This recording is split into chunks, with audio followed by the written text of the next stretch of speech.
জবাব দিল মা হুয়া বিকাউলি শাইর, এটা কোনো কবির বানানো কথা নয়। তার মানে আমি তো বলেছি শুধু মনে মনে। মোহাম্মদ আমার মনের কথাগুলো জানলে কেমনে? না জানি মোহাম্মদ শুধু কবি নয়, মোহাম্মদ গণক হয়ে গেছে। আল্লাহ পাক এই কথাগুলো আবার নবীর মাথার ভিতরে ঢুকায় দিলেন। নবীজি আমার নামাজরত অবস্থায় নবীজি তেলাওয়াত করে জানিয়ে দিলেন 42 নম্বর আয়াত আল হাক্কার। আল্লাহ নবী জানিয়ে দিলেন ওয়ালা বিকাউলি কাহিনিন কলিলাম মা তাযাক্কারুন।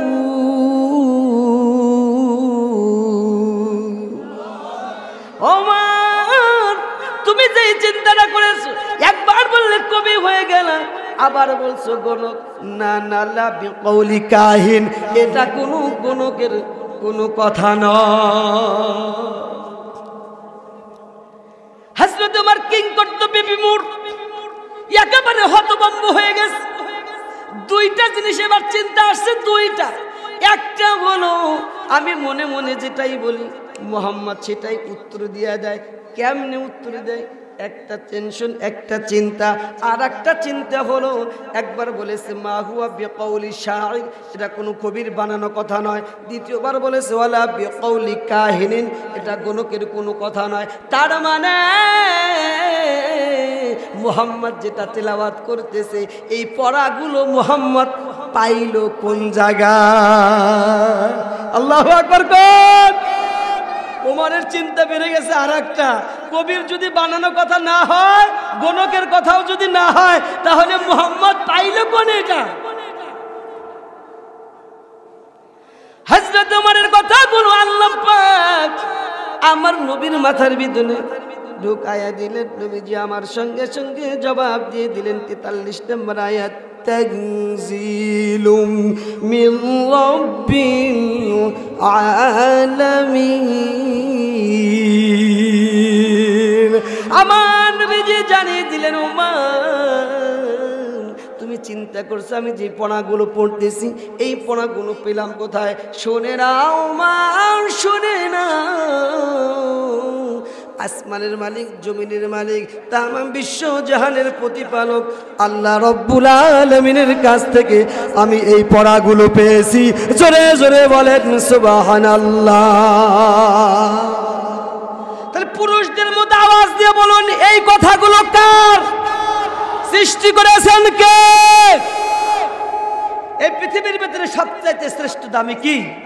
আল্লাহর কোরআন। অথচ আফসোস হলো অনেকেই এখানে যারা এসেছি আমরা, মোস্ট অফ দেম, আমরা আল্লাহর এই কোরআন, এই শ্রেষ্ঠ কিতাব, মর্যাদাপূর্ণ কিতাব অনেকে আমরা পড়তে জানি না। কথা বলেন, আফসোস, মুসলমানের জন্য আফসোস। এই পৃথিবীতে কত পড়া পড়লাম, ইংরেজি পড়লাম, ম্যাথমেটিক্স পড়েছি, এরপরে পরিণতি, অর্থনীতি, সমাজনীতি, এরপরে দুনিয়ার জাগতিক অনেক শিক্ষা করেছি। আমাদের কাছে যেটা কঠিন কঠিন সাবজেক্ট মনে হয় সেটাও আমরা আয়ত্ত করতে পেরেছি। আফসোস, দুঃখ লাগে, জাগতিক কিতাবগুলো পড়ে আমরা বিভিন্ন স্ট্যাটাস পেয়েছি, কিন্তু এই পৃথিবীর মধ্যে সবচাইতে শ্রেষ্ঠ দামি শ্রেষ্ঠ কিতাব আল্লাহর কোরআনকে মুখস্থ করার, শুধু মুখস্থ তো দূরের কথা, একটু পড়ার সুযোগও আমরা পেলাম না। কথা বলেন ঠিক না ঠিক? আমাদের সন্তানদেরকেও আমরা কোরআন পড়াতে চাই না। এই বাংলাদেশে এখনো অনেক স্কুল, কলেজ, ইউনিভার্সিটি, বিশ্ববিদ্যালয় কোরআন শিক্ষাকে বাধ্যতামূলক করা হয় নাই। কথা বলেন ঠিক না ঠিক? অথচ স্কুল কলেজে রবীন্দ্রনাথ ঠাকুরের গল্পকে বাধ্যতামূলক করা হয়। হাট্টিমাটিম টিম, তারা মাঠে মারে ডিম, অজগবি গল্প পড়াকে বাধ্যতামূলক করা হয়। ওই দেখা যায় তাল গাছ হয়ে আমাদের গা, এই সমস্ত অজগবি গল্প বাধ্যতামূলক করা হয়। বানরের গল্প বাধ্যতামূলক করা হয়। হিন্দুদের তন্ত্র মন্ত্র বাধ্যতামূলক করা হয়। অথচ আল্লাহর কোরআন শিক্ষা করাকে বাধ্যতামূলক এখন পর্যন্ত বাংলার জমিনে কোন স্কুল, কলেজ, ইউনিভার্সিটিতে করা হয় নাই। হয় নাই। কথা বলেন ঠিক না বাড়ি?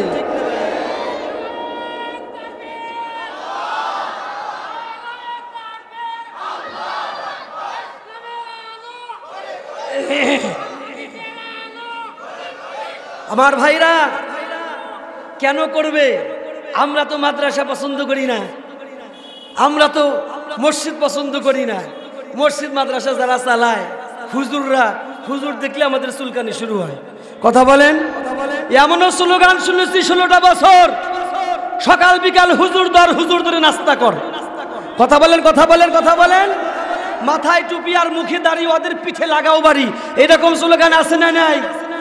আমি মাঝে মাঝেই বলি, যারা এই টুপির বিরুদ্ধে স্লোগান দিয়েছো, দাড়ির বিরুদ্ধে স্লোগান দিয়েছো, তোমরা শুধু টুপিওয়ালা দাড়িওয়ালা বিরুদ্ধে স্লোগান দাও নাই, তোমরা সরাসরি বিশ্ব নবীর বিরুদ্ধে স্লোগান দিয়েছো। কথা বলেন ঠিক না বেঠিক? তার কারণ এই টুপি শুধু আমরা পড়ি না, এই টুপি পড়েছিলেন বিশ্বনবী মুহাম্মদুর রাসূলুল্লাহ।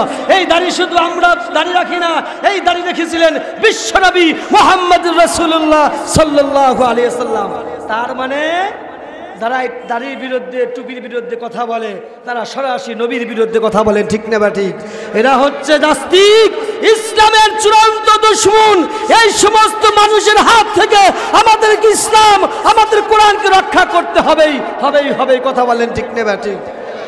সময় এখন এসেছে, আর ভয় নাই। আলহামদুলিল্লাহ কোন আল্লাহ পাক কুরআনুল কারীমে 1500 বছর আগে বলেছিলেন, নাসরুম মিনাল্লাহি ওয়া ফাতহুন করিব। আমার সাহায্য মুমিন বান্দাদের জন্য, আমার সাহায্য একেবারে নিকটে। ওয়া কানা হাক্কান আলাইনা নাসরুল মুমিনিন।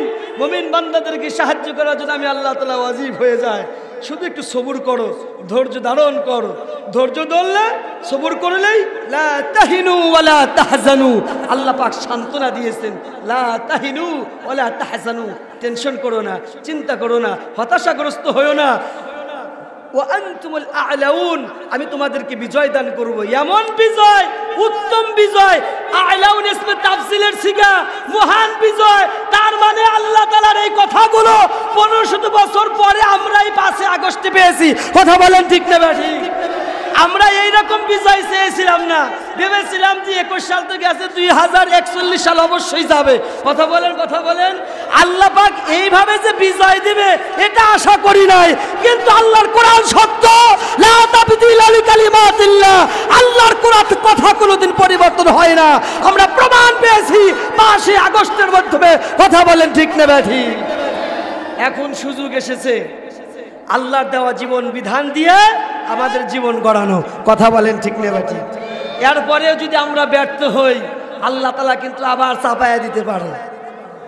আল্লাহ কিন্তু সুযোগ করে দিয়েছে, সাহায্য করেছে। আমরা যারা ইমানের দাবিদার, আল্লাহর কাছে সাহায্য চেয়েছিলাম, আল্লাহ আমাদেরকে সাহায্য করেছে।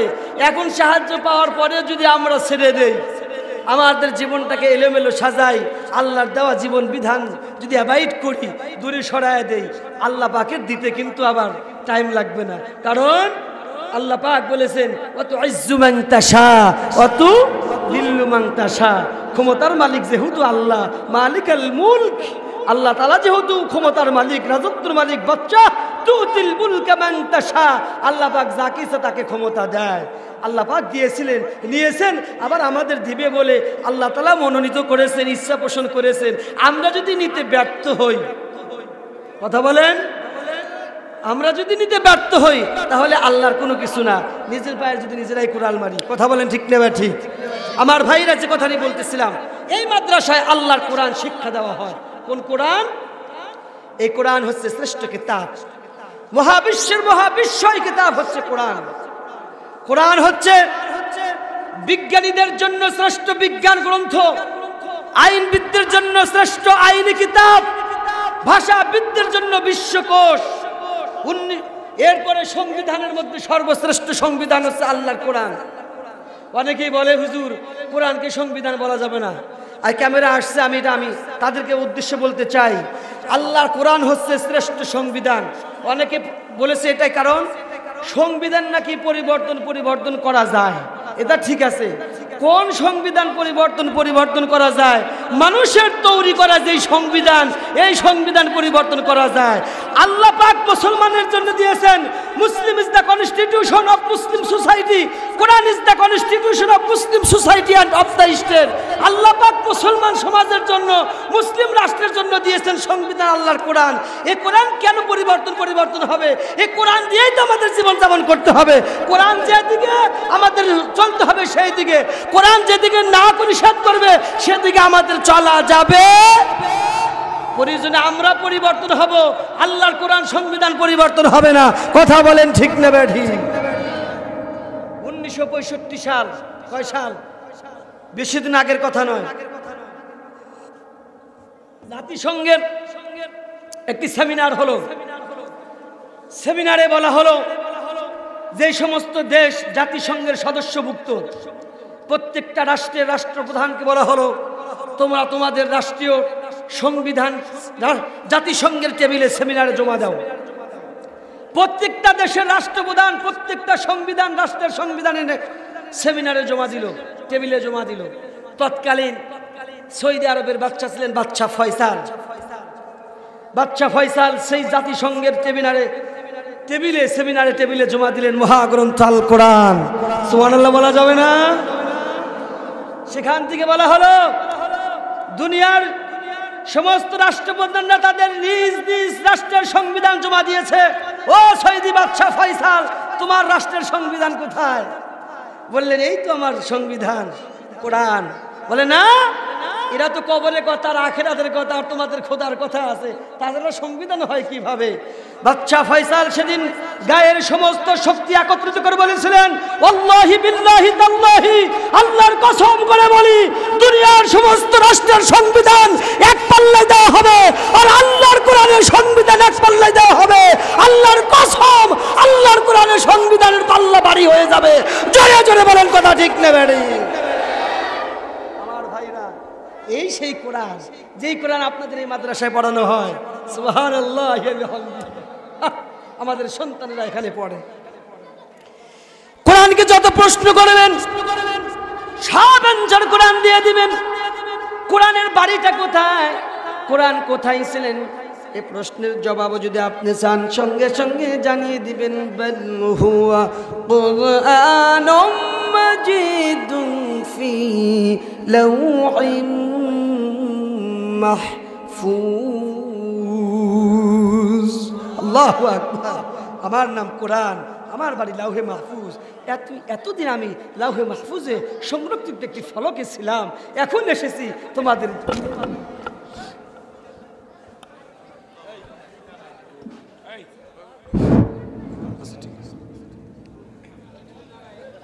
এসেছি তোমাদের হেদায়েতের জন্য। সুবহানাল্লাহ। এই কোরআনকে যদি প্রশ্ন কেন কোরআন, ভাবলাম শুনলাম তোমার বাড়ি লাউহে মাহফুজ। ও কোরআন, তুমি কোন সময় এসেছো, কোন মাসে এসেছো? আমরা সকলে জানি কোরআনুল কারীম এসেছে রমজান মাসে। আল্লাহ পাক জানিয়ে দিয়েছেন, কোরআন স্পষ্ট করে উত্তর দিয়ে দিয়েছেন, শাহরু রমাদানাল্লাযী উনজিলা ফীহিল কুরআন হুদাল লিন্নাস। আল্লাহ পাক রমজান মাসে কোরআন নাজিল করেছেন। কোরআনকে প্রশ্ন করলেন, কোরআন তুমি রাত্রে এসেছো না দিনে এসেছো? স্পষ্ট করে জবাব দিবেন, ইন্না আনজালনাহু ফি লাইলাতুল কদর। আচ্ছা, ভলান্টিয়ার নাই এখানে? ভলান্টিয়ার নাই নাকি? বুঝতেছি না আমি। এত বড় মাহফিল, ভলান্টিয়ার কোথায়? ভলান্টিয়ার সাজায় দিবে, সুন্দর করে বসায় দিবে। আজকে এত বড় একটা মাহফিল, ছোট মাহফিল হলে এক ভলান্টিয়ার লাগে না। একটা ভলান্টিয়ার দেখি না চতুর্দিকে। গেটে থাকবে 2-4 জন, মহিলা প্যান্ডেলে 2-4 জন, এখানে ছোট ছোট বাচ্চাদের মাঝে মাঝে বসায় দিবে। একটা ভলান্টিয়ার নেই। কোথায় ভলান্টিয়ার? কোথায়? মাহফিলের পরিবেশটা নষ্ট হচ্ছে। একটা আলোচনার তো একটা সিস্টেম আছে না? আলোচনার গভীরে ঢুকতে যাই, নষ্ট হয়ে যায় আলোচনা। তো বন্ধু মুসলমান ভাইরা, তার মানে আল্লাহ পাক কোরআন দিলেন মানব জাতির হেদায়েতের জন্য। এইবার আপনার প্রশ্ন আসতে পারে, ওগো কোরআন তুমি তো এসেছো মানব জাতির হেদায়েতের জন্য, তোমাকে তো আমরা অনুসরণ অনুকরণ করব, কিন্তু পৃথিবীর মধ্যে যতগুলো আমরা বই দেখতে পাই, বই দেখি যারা রচনা করেছেন, আমরা দেখি কোনো না কোনো বইয়ের ভিতরে ভুল পাওয়া যায়, মিথ্যা কথা পাওয়া যায়। এই মিথ্যা কথা পাওয়া যায় এবং প্রত্যেকটা রাইটার তার প্রত্যেকটা বইয়ের পিছনের দিকে তারা একেবারে রিকোয়েস্ট করে, প্লিজ অনুরোধ করে, আমার লেখার ভিতরে যদি কোনো ভুল থাকে দয়া করে জানাবেন, শুধরায় নেব। তার মানে বোঝা গেল, কোরআনকে আপনি যদি প্রশ্ন করো, কোরআন দুনিয়ার যতগুলো বই আছে প্রত্যেকটা বইয়ের ভিতরে কিছু না কিছু আমি ভুল পেয়েছি, মিথ্যা কথা পেয়েছি। ও গো কোরআন, তোমাকে যেহেতু অনুকরণ করব, তোমার দিয়া জীবন যাপন করব, এখন তোমার কাছে প্রশ্ন হলো, তোমার ভিতরে কি কোনো ভুল আছে, মিথ্যা কথা আছে নাকি? এটাই হচ্ছে কোরআনের কাছে প্রশ্ন।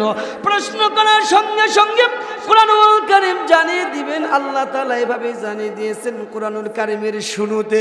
প্রত্যেকটা রাইটার, প্রত্যেকটা লেখক জানিয়ে দেন লাস্টে, কিন্তু আল্লাহ পাক কোরআনুল কারীমের একেবারে শুরুতে মানব জাতিকে ওপেন চ্যালেঞ্জ করে জানিয়ে দিয়েছেন, যালিকাল কিতাবু লা রাইবা ফি। This is the Holy Quran. There is no doubt in this Quran. ও দুনিয়ার মানুষেরা, তোমরা ভাবছো দুনিয়ার বইয়ের ভিতরে ভুল পাওয়া যায়, আর কোরআন দিয়ে জীবন যাপন করবে বলে কোরআনের কাছে প্রশ্ন করেছো কোরআনের মধ্যে মিথ্যা কথা ভুল আছে নাকি? মিথ্যা কথা তো দূরের কথা, আমি আল্লাহ তোমাদের সামনে ওপেন চ্যালেঞ্জ করে দিয়ে দিলাম, মিথ্যা কথা তো নাই, কাই ভুল তো নাই। তুমি যে একটা সন্দেহ করবে, এক তিল পরিমাণ কোনো সন্দেহের অবকাশ নাই। সুবহানাল্লাহ। এই পৃথিবীতে বিজ্ঞানের আবিষ্কার যত বাড়বে, কোরআন যে মিথ্যা নয়, কোরআন যে সত্য কিতাব, তত তাই প্রমাণিত হবে। কথা বলেন ঠিক না ঠিক? 1969 সালে একটি ঘটনা বলি, বেশি দিন আগের কথা নয়, 1969 সাল, তার মানে স্বাধীন হওয়ার কয় বছর আগে? 2 বছর। হ্যাঁ, 71 সালে আমরা স্বাধীনতা পেয়েছি, প্রথম স্বাধীন। আর তো দ্বিতীয় স্বাধীন তো পেলাম এই যে গত 3 মাস আগে। কথা বলেন।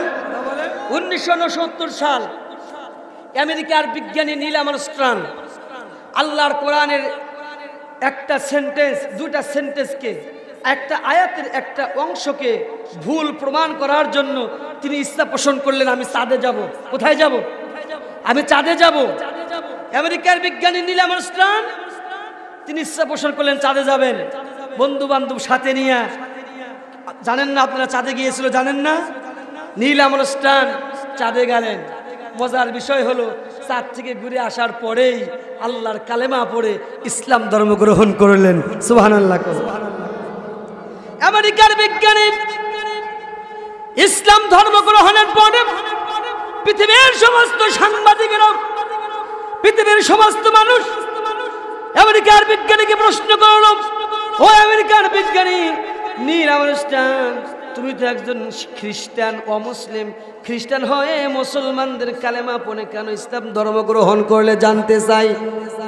সমস্ত সাংবাদিকরা যখন এই প্রশ্ন করলেন, সমস্ত সাংবাদিক, পৃথিবীর সমস্ত সাংবাদিকদের তিনি এক কথা, এক প্রশ্নের জবাব, একটা কথা উত্তর দিয়েছিলেন।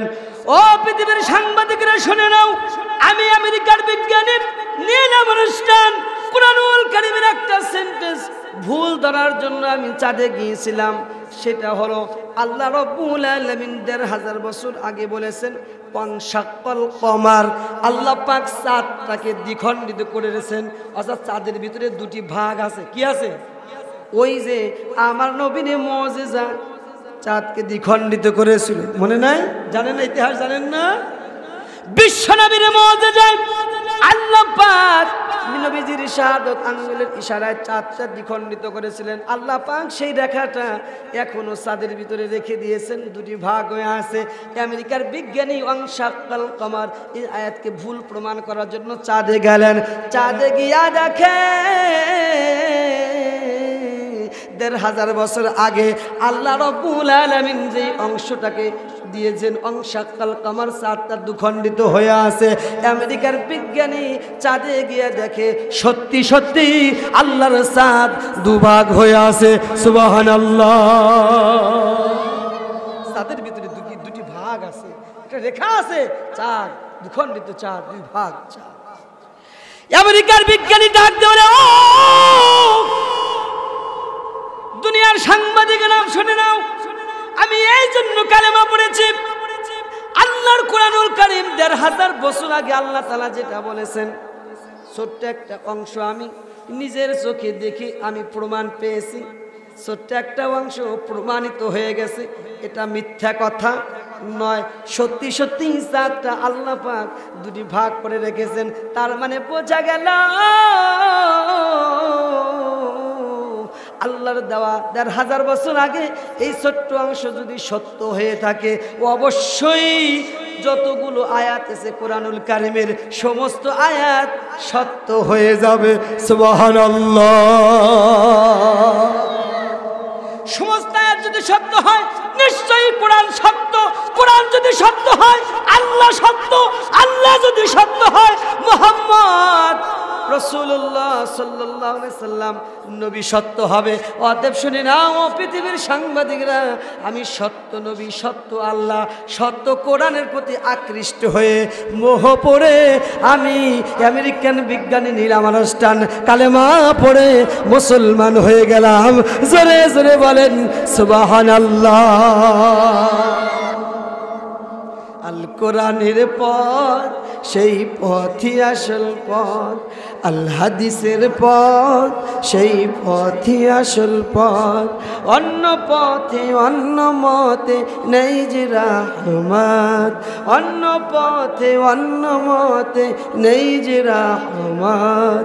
আল কোরআনের পথ সেই পথই আসল পথ। আমার ভাইরা, খ্রিস্টানরা আজ আমি মাঝে মাঝেই বলি, আমাদের আল্লাহর কোরআন পড়ে, মুসলমানদের কোরআন পড়ে আজ খ্রিস্টান মুসলমান হচ্ছে, মুসলমানদের কোরআন পড়ে বৌদ্ধ মুসলমান হচ্ছে, মুসলমানদের কোরআন পড়ে ইহুদি মুসলমান হচ্ছে, মুসলমানের কোরআন পড়ে আজ অমুসলিম হিন্দু পর্যন্ত মুসলমান হচ্ছে। কিন্তু আফসোস লাগে, এই বাংলাদেশেও দেখেছি, সারা বিশ্ব তো দূরের কথা, আমাদের বাংলাদেশের নিজের চোখে দেখেছি, বাংলাদেশের মুসলমানের সন্তানেরা আল্লাহর কোরআন না পড়ে না বুঝে আল্লাহর কোরআনের সরাসরি বিরোধিতা করে। কথা বলেন ঠিক নেবে? আফসোস, কোরআন পড়ে হিন্দু মুসলমান হয়, বৌদ্ধ মুসলমান হয়। কয়েক বছর আগের কথা, 16 বছরের ভিতরে কয়েক বছর আগের কথা, চট্টগ্রামে একটা বইমেলা হলো, পত্রিকায় এসেছে বইমেলা হলো। সেই বইমেলায় বলা হলো ইসলামী কোনো বই বিক্রি করা যাবে না। নাউজুবিল্লাহ কোন? কত বড় সাহস! এই বাংলাদেশে 95% মুসলমানের দেশেও কত বড় সাহস আমার দেশে কিছু নাস্তিকদের ইসলামী বই বিক্রি করা যাবে না। অথচ ওই বই মেলায় রবীন্দ্রনাথ ঠাকুরের মতো একটা হিন্দুর বই বিক্রি করা যাবে। কথা বলেন? তসলিমা নাসরিনের মতো একটা নষ্টা নাস্তিক মহিলার বই বিক্রি করা যাবে। কবি শামসুর রহমান, যেই কবি বলেছিলেন মুয়াজ্জিন যখন শেষটাতে আজান দেয় মনে হয় বেশ্যা তার খরিদ্দার ডাকতেছে। নাউজুবিল্লাহ কোন? এটা কি বুঝেছেন? শব্দটা বুঝেছেন? বেশ্যা তার খরিদ্দার ডাকতেছে, তার মানে 2 নম্বর মেয়ে।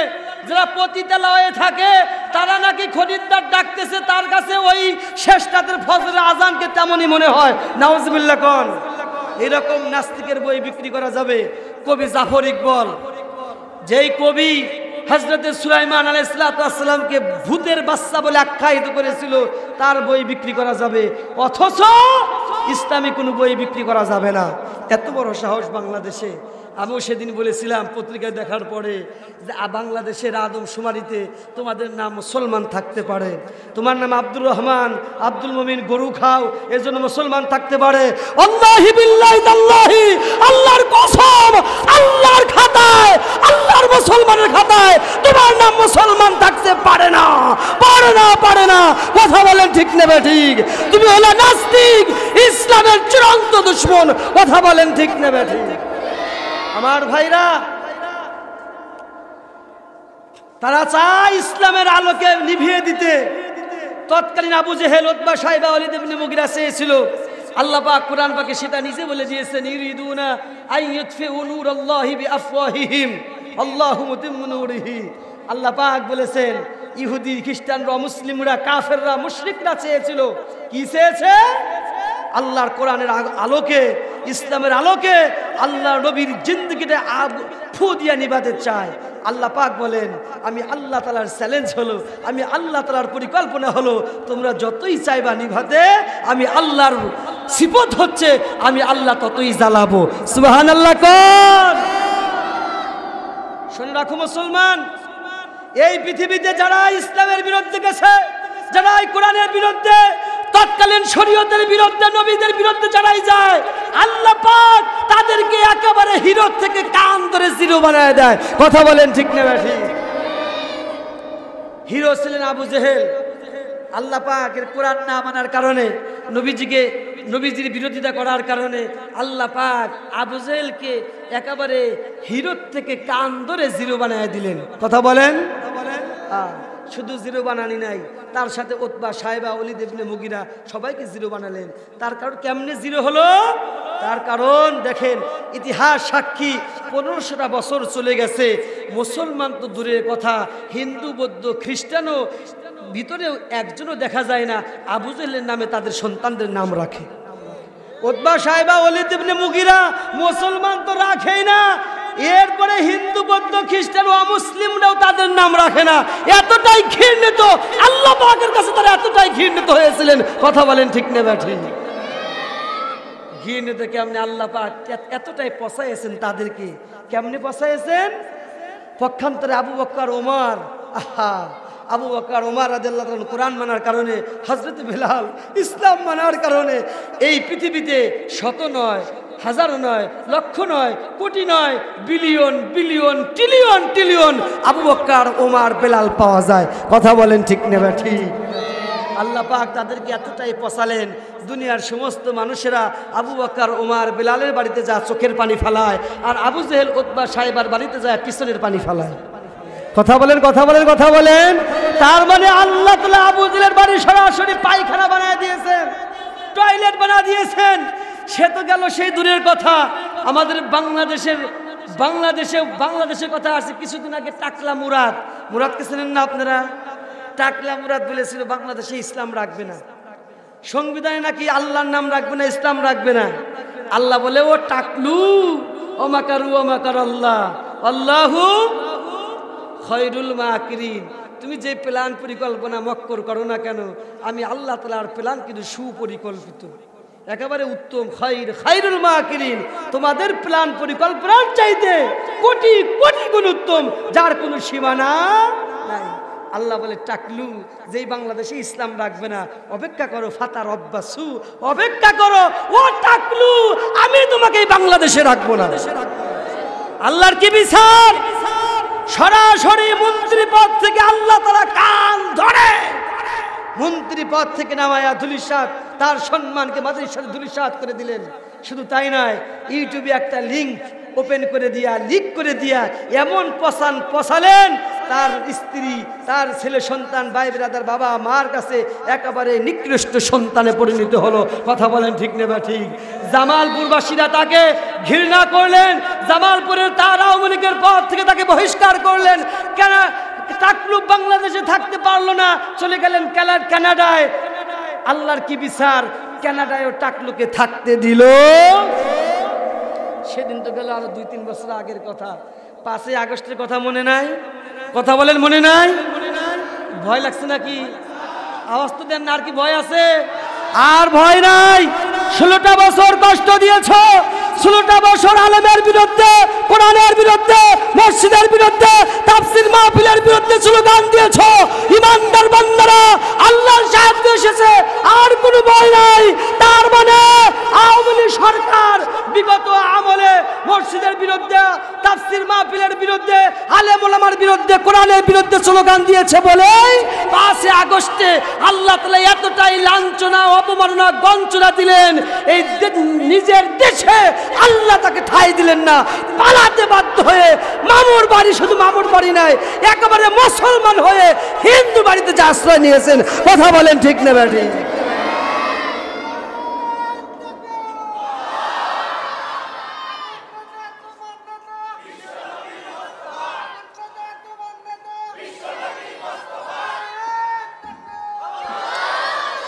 এর চাইতে শাস্তি আর কি হতে পারে?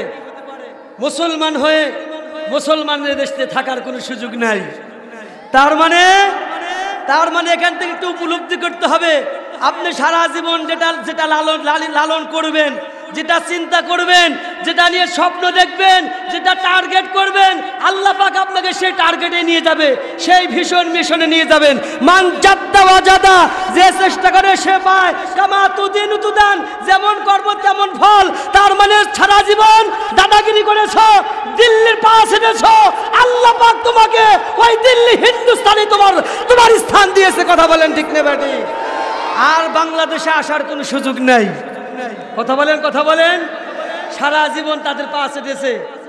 আল্লাহর কোরআনকে অ্যাভয়েড করে, আল্লাহর কোরআনের আইনকে ডাস্টবিনে নিক্ষেপ করে, ওই দাদাদের তন্ত্র মন্ত্র মানুষের তৈরি করা নিকৃষ্ট পচা নোংরা সংবিধান দিয়ে বাংলাদেশকে চালানোর চেষ্টা করেছে, পায়তারা করেছে। কথা বলেন ঠিক নেবে ঠিক? আল্লাহ বলেছেন আল্লাহু খায়রুল মাকিরিন, আমি আল্লাহ উত্তম পরিকল্পনা করি। আমি ধরি না, ধরলে আমি আল্লাহ পাক এমন ধরেছে। আমরা কিন্তু এতটা বিজয় আসবে আমাদের এত তাড়াতাড়ি, এটা কিন্তু অত সহজে চেয়েছিলাম না। আল্লাহ পাকের সাহায্য। সুবহানাল্লাহ কোন আমার ভাইরা, পক্ষান্তরে আল্লাহর কোরআনের যারা ধারক বাহক হবে, কোরআনকে যারা পছন্দ করবে, কোরআন মাহফিলকে যারা পছন্দ করবে, আল্লাহ পাক তাদেরকে জিরো থেকে হিরো বানিয়ে দিবেন। সুবহানাল্লাহ কোন আল্লাহ পাক যেমন বানিয়েছিলেন হযরতে ওমরের সময় হিরো ছিলেন আবু জেহেল। কুরআনুল কারীমের বিরোধিতা করার কারণে আবু জেহেল হয়ে গেলেন একেবারে জিরো।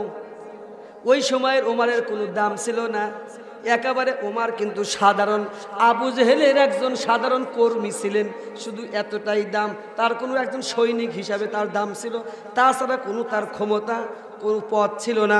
বন্ধু মুসলমান ভাইয়েরা, দারুণ না দোয়া বৈঠক ওই সময় পার্লামেন্ট সংসদ ভবনে পাস হয়ে গেল। কি চাও ডিসাইড করলেন, সব মিলে সিদ্ধান্ত নিলেন আল্লাহর নবী মুহাম্মদকে কতল করতে হবে, হত্যা করতে হবে। কে আছো গো? মুহাম্মদ ইবনে আব্দুল্লাহকে হত্যা করবে, কতল করবে, দুনিয়ার থেকে শেষ করে দিবে। একজন মানুষও উঠে দাঁড়াতে কেউ সাহস পেল না। নবীজিকে হত্যা করার মতো কেউ সাহস পেল না, কেউ দাঁড়াতে সাহস পেল না। ইতিহাস সাক্ষী, যেই দিন উঠে দাঁড়িয়েছিলেন পুরস্কারের আশায়, সেটা ছিলেন হযরতে ওমর। ডাক দিলেন আবু জেহেল, আমি তৈরি আছি, আমি রাজি আছি। খোলা তরবারি নিয়ে দাঁড়িয়ে গেলেন, আমি মুহাম্মদকে হত্যা করব। জোরে জোরে বলেন নাউজুবিল্লাহ। আল্লাহ নবীকে হত্যা করতে চায়, তার চাইতে নিকৃষ্ট মানুষকে আর পৃথিবীতে থাকতে পারে? আল্লাহর পরে যার স্থান নবী মুহাম্মদুর রাসূলুল্লাহ সাল্লাল্লাহু আলাইহি ওয়াসাল্লাম, যিনি ছিলেন রাহমাতুল লিল আলামিন। আমি গল্প বলছি না, কিসসা বলছি না, আমি শুধু স্মরণ করে দিতে চাই যে ওমর নবীকে হত্যা করার জন্য খোলা তরবারি নিয়ে দাঁড়িয়ে গেছেন। লাব্বাইক আবু জেহেল, হে আমাদের লিডার, আমি রাজি আছি, মুহাম্মাদের কল্লা কাটার জন্য আমি তৈরি আছি। এই আবু জেহেলের এই কথা হযরত ওমর প্রমাণ করার জন্য দাঁড়িয়ে গেলেন, মুহাম্মদকে হত্যা করব। বন্ধু, সেই হযরতে ওমর, সেই ওমর আল্লাহর কোরআনের ছায়াতলে যখন আসলেন, আল্লাহর কোরআন যখন পড়লেন, কোরআন বুঝলেন, কোরআন দিয়ে জীবন যাপন করা যখন শুরু করলেন, আল্লাহ পাক সেই নিকৃষ্ট ওমরকে এতটাই সম্মানিত করলেন, এতটাই মর্যাদা দিলেন। বিশ্বনবীর মুখ নিঃসৃত বাণী নবীজি আমার নিজে বলেছেন, আনা খাতামুন নাবিয়্যিন লা নাবিয়্যা বা'দি লাউ কানা নাবিয়্যুন বা'দি লাকানা উমর। আমার নবীজি বলেছেন, ও পৃথিবীর মানুষেরা শুনে নাও, আমি তোমাদের জীবদ্দশায় আমি হলাম শেষ নবী, আমার পরে আর কোন নবী আসবে না। যদি আল্লাহ পাক নবী কাউকে দিতেন, লাকানা ওমর, আল্লাহ পাক হযরত ওমরকে নবী বানায়া দিতেন। সুবহানাল্লাহ। কি করতে পারে? ওমরকে কি করেছিলেন? ওমর ছিলেন একেবারে হিরো, জিরো, নিকৃষ্ট। কিন্তু আল্লাহর কোরআনের ছায়াতলে আসার কারণে, কোরআন মানার কারণে, কোরআন বোঝার কারণে, কোরআন দিয়ে জিন্দগি করার কারণে, কোরআনকে সম্মান করার কারণে, কোরআনকে মাথায় তোলার কারণে, কোরআনকে চুম্বন দেওয়ার কারণে আল্লাহ পাক নবীদের যে যোগ্যতা দিয়েছিলেন সেই একই যোগ্যতা আল্লাহ তাআলা ওমরকে দিয়েছিলেন। সুবহানাল্লাহ। কি মর্যাদা, কি মর্যাদা! শুধুমাত্র আল্লাহর কোরআনের কারণে, আল্লাহর কোরআনের কারণে, কোরআনকে সম্মান দেওয়ার কারণে।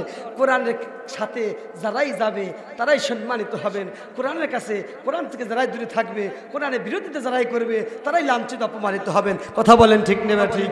এই বাংলাদেশেও দেখেছি, এমনও মানুষ 16 বছরের ভিতরে দেখেছি, এমনও মানুষ মারা গেছে জানাজা পড়ার মতো মানুষ পাওয়া যায় না। কথা বলেন, জানাজা করবে মাঠে মানুষ নাই। যদিও কোথাও কোথাও জানাজা হয়েছে 3 তাকবীরে জানাজা হয়েছে। কথা বলেন, কথা বলেন। যদিও কোথাও জানাজা হয়েছে ওযু ছাড়া জানাজা হয়েছে। আবার এই বাংলাদেশে দেখেছি এমনও মানুষ মারা গেছে তাদের জানাজায় লক্ষ লক্ষ জনতার ঢল পড়ে গেছে। কথা বলেন ঠিক নেবা ঠিক? সম্মানের মালিক কে?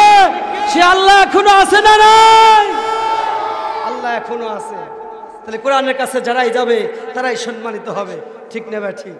আমরা কোরআনকে সম্মান করতে চাই কি চাই না? এই পৃথিবীতে আল্লাহ তাআলা যতটা ফেরেশতা নাজিল করেছিলেন তার মধ্যে সবচেয়ে শ্রেষ্ঠ ফেরেশতা ছিল কে? জিবরাইল আলাইহিস সালাতু ওয়াস সালাম। কেন? বক্তা এখান থেকে আসবে, ঘরে আসবে? আচ্ছা, একটু একটু একটু সাইড দেন, বক্তা আসতেছে, একটু বক্তা আসতেছে, একটু সাইজ দেন। জি, একটু সাইড পাশে বসেন, এদিকে একটু সাইড পাশে বসেন। একটু জিকির করি লা ইলাহা, জোরে লা ইলাহা। একটু সাইড দেন, একটু রাস্তা করে দেন। ও লা ইলাহা ইল্লাল্লাহ, জোরে লা, পানি দিও, গরম পানি দিও, জোরে লা ইলাহা। আচ্ছা ঠিক আছে। জি আলহামদুলিল্লাহ। প্রধান বক্তা লিল্লাহে তাকবীর, নারে তাকবীর। আমাদের মাহফিলের প্রধান বক্তা এসে গেছেন, অল্পক্ষণের মধ্যে ইনশাআল্লাহ মঞ্চে এসে যাবেন। বেশি দেরি হবে না, রাত হবে না ইনশাআল্লাহ। ধৈর্য ধারণ করুন।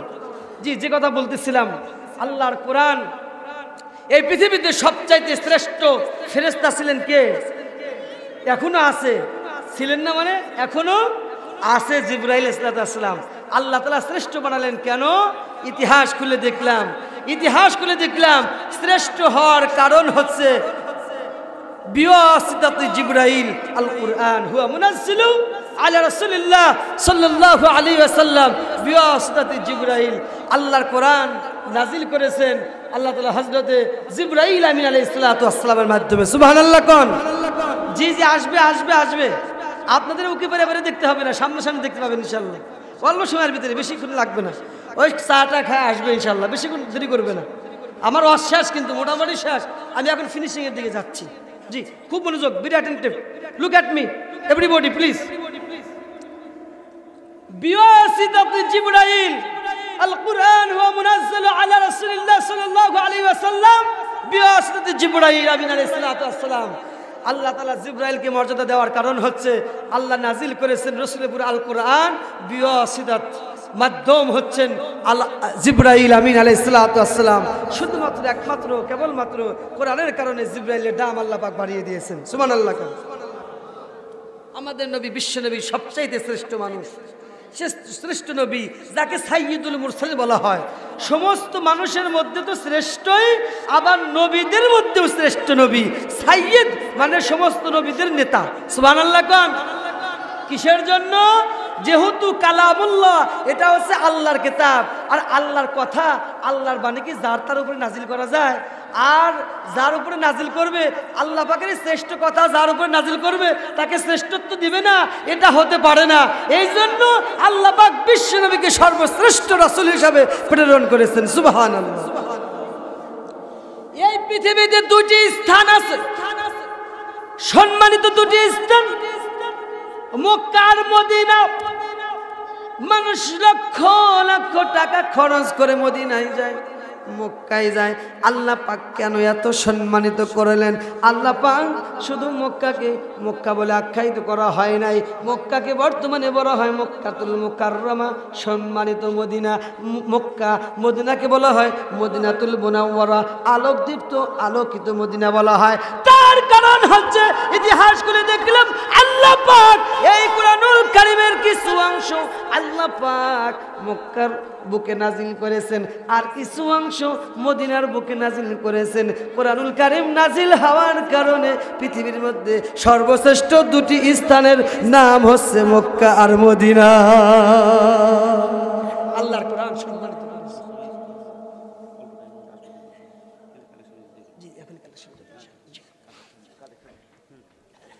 বন্ধু মুসলমান ভাইরা,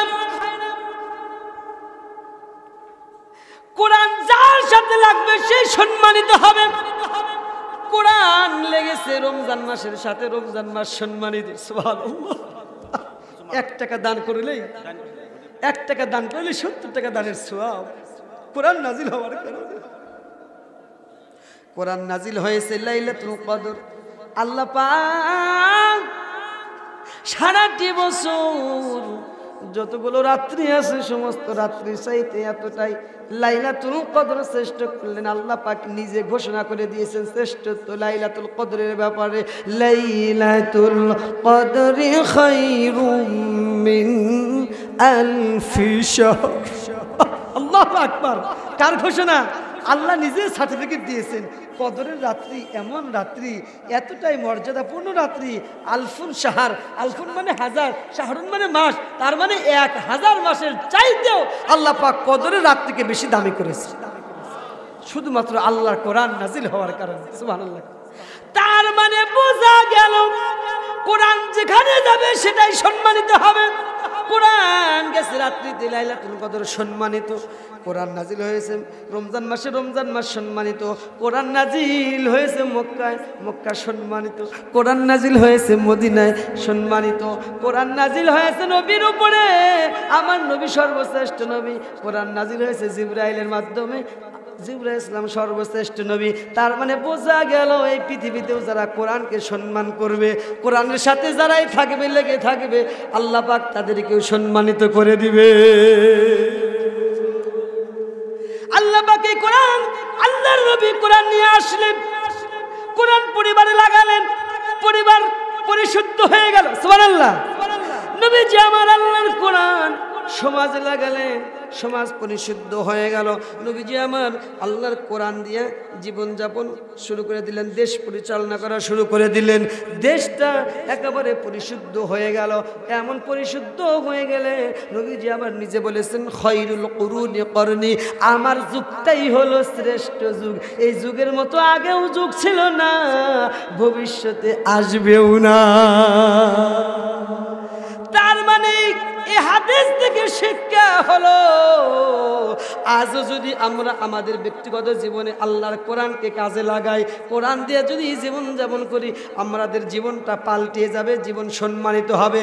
এই কোরআন যদি আমাদের পরিবারে লাগাই, পরিবার পরিশুদ্ধ হয়ে যাবে। এই কোরআন যদি আমাদের সমাজে লাগাই, আমাদের সমাজ পরিশুদ্ধ হয়ে যাবে। এই কোরআন যদি আমাদের ইউনিয়ন পরিষদে লাগাই, ইউনিয়ন পরিষদ শুদ্ধ হয়ে যাবে। এই কোরআন যদি বঙ্গভবনে লাগাই, বঙ্গভবন পরিশুদ্ধ হয়ে যাবে। আল্লাহর কোরআন যদি গণভবনে লাগাই, গণভবন শুদ্ধ হয়ে যাবে। আল্লাহর এই কোরআন যদি পার্লামেন্টে লাগাই, পুরা বাংলাদেশ পরিশুদ্ধ হয়ে যাবে। কথা বলেন ঠিক না বেঠি? আমরা রাজি আছি না নাই? কারা কারা যে আছে দুই হাত তুলে দেখাই। লিল্লাহ তাকবীর, নারায়ে তাকবীর। আল কোরআনের আলো, ইসলামের আলো, কোরআন ছাড়া অন্য কিছু। লিল্লাহ তাকবীর। বন্ধু মুসলমান ভাইরা, এই আয়াত, এই কথাগুলো দ্বারা সর্বশেষ প্রমাণিত হয়ে গেল এই যে মাদ্রাসায় আল্লাহর কোরআন পড়ানো হয়, তার মানে আমাদের অন্তরের ভিতরে এই মাদ্রাসা হলো সর্বশ্রেষ্ঠ মাদ্রাসা। কথা বলেন। পৃথিবীর যত শ্রেষ্ঠ মাদ্রাসা আছে, যত স্কুল কলেজ ইউনিভার্সিটি বিশ্ববিদ্যালয় আছে, সব চাইতে কিন্তু আমরা শ্রেষ্ঠ একেবারে মনের গহীনে জায়গা করে দিয়েছি। মন থেকেই যেন, দিল থেকে যেন এমনি এমনি মাথা নত হয়ে যায়, একেবারে মর্যাদা দেই, আমরা সম্মানিত করি আমাদের এই মাদ্রাসাকে। কথা বলেন ঠিক নেবে ঠিক? বন্ধু মুসলমান ভাইরা, ও খুকনি এলাকার আমার বাবাজিরা, এই যে আপনাদের এই মাদ্রাসা ছোট্ট ছোট্ট সন্তানেরা পড়াশোনা করে, রাসূল বলেছেন ইদা মাতাল ইনসান ইনকাতা আনহু আমালা ইল্লা বিন সালাসা ইল্লা মিন সাদকাতিন জারিয়া আও ইলমিন ইনতাফাউ বিহি আও ওয়ালাদিন সালিহিন আদউ লাহু ইলা আখিরিল হাদিস। রাওয়াহু তিরমিজি, রাওয়াহু মুসলিম। বিশ্ব নবীর হাদিস, নবী আমার বলেছেন, ও পৃথিবীর মানুষেরা, তোমরা যখন মারা যাবা তোমাদের আমল বন্ধ হয়ে যাবে, তোমাদের কোনো আমল আর কবরে যাবে না। কিন্তু কবরে গিয়াও জান্নাত পাওয়ার জন্য আমল পাওয়া যাবে তিনটা কাজ করলে। একটা কাজ হচ্ছে মাদ্রাসা মসজিদ তৈরি করা, ভালো কিছু তৈরি করা।